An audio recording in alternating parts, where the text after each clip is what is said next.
Kita semua tahu bahwa harta SDA sumber daya alam kita yang namanya nikel dikeduk habis-habisan untuk membuat Tiongkok jadi raja baterai dunia, yang mana harta kita bisa habis tanpa memberikan keuntungan ke bangsa dan negara. Apa buktinya kalau nikel yang dikeduk itu tidak memberikan keuntungan? Buktinya kita saat ini masih cari hutangan bernegaranya. Bisik-bisik di sana-sini di warung kopi sudah jadi pembicaraan umum, namun pejabat yang melindungi perampokan tambang nikel itu terlalu kuat. Jadi tetap saja pengadukan terjadi dan pengiriman dilakukan besar-besaran tanpa kita tahu isinya apa yang dikirim tadi. Mau litium, fero besinya, apapun yang nempel ikutan yang jauh lebih berharga dari nikel, kita tidak tahu. Orang pejabatnya semua baru semua, bernegaranya mana ngerti sih beginian. Kita ilustrasikan. Kalau Anda pedagang, Anda mau beli barang pasti semurah-murahnya. Ingat ya, Tiongkok itu platform berpikirnya adalah pedagang. Jadi kalau beli sesuatu, selain minta harga murah, pasti minta bonus yang banyak. Dalam dunia tambang, pengedukan bahan baku ada di dalamnya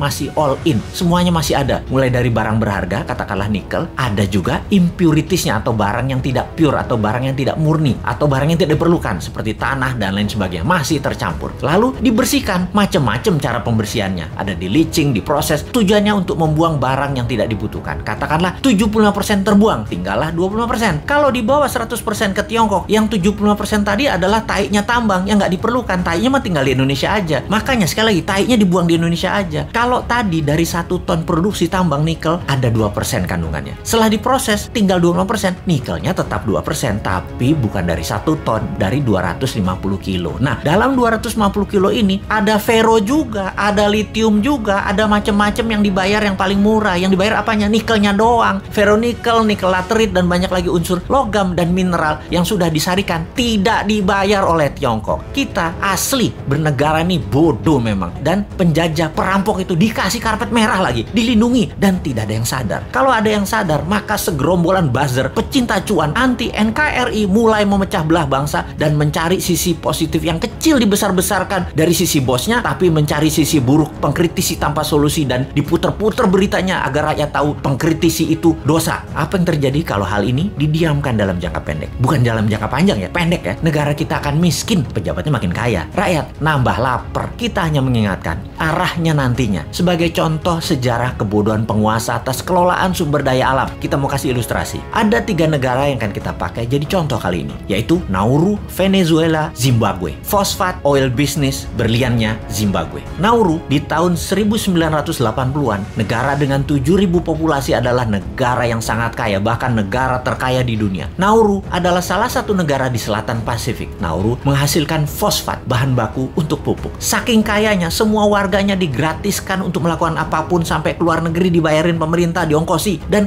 ada joke di sana, dolar itu hanya toilet papers. Dan ini bukan kiasan, dipakai beneran untuk ngelap pantat beneran. Lalu hasil alamnya ternyata habis 20 tahun kemudian. Dan Nauru saat ini menjadi sangat miskin ya.